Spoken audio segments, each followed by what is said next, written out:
কেমন আছেন আপনারা সবাই? আমরা তো খুব ভালো আছি। আজকে নিয়ে এলাম আরেকটা রেসিপি। এটা হলো খুব সিম্পল একটা আলুর সবজি বা আলুর দমও বলতে পারেন। এটা আমাদের ওখানে খুব ভালো করে রান্না করা হয় শুধু লুচির সাথে খাওয়ার জন্য। কোনো রকমের মশলা এটাতে যায় না, জাস্ট একটু হলুদ। এখানে আমি কালো জিরা ফোড়ন দিয়ে নিয়েছি তেলে, কাঁচা লঙ্কাও ফোড়ন দিলাম, আর একটা এলাচি দিলাম, একটা ছোট দারচিনির টুকরা দিয়ে দিলাম।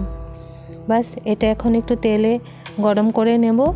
সরষা তেলে ভাবটা যখন চলে যাবে, ওটা স্মেলটা যখন চলে যাবে, তখন আমি অলরেডি দেখুন পাশেই আছে কুকারে আলুটা কেটে আমি ওটাকে সিদ্ধ করে রেখে দিয়েছি একটু নুন আর হলুদ দিয়ে, তাহলে কালারটা খুব সুন্দর আসে।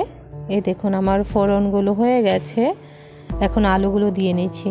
দেখুন আলুগুলো দিয়ে দিলাম, জাস্ট একটু টুমটুম করে কাটা। বাস এটাতে আর কোনো মশলা লাগবে না। হালকা একটু চিনি দিয়ে নেব, কারণ এটাতে একটু মিষ্টি হলে না খেতে খুব ভালো লাগে। এখন খুবই ভোরবেলা, কারণ সবাই স্কুলে যাবে, ডিউটিতে যাবে। দেখুন গোয়াতে এখনও ভোর হয়নি। ভোর বলতে এখানে 5:30 বাজে, গোয়াতে সকাল হতে হতে 6:30 পৌনে 7টা বাজে। এই দেখুন একটু চিনি দিয়ে নিলাম।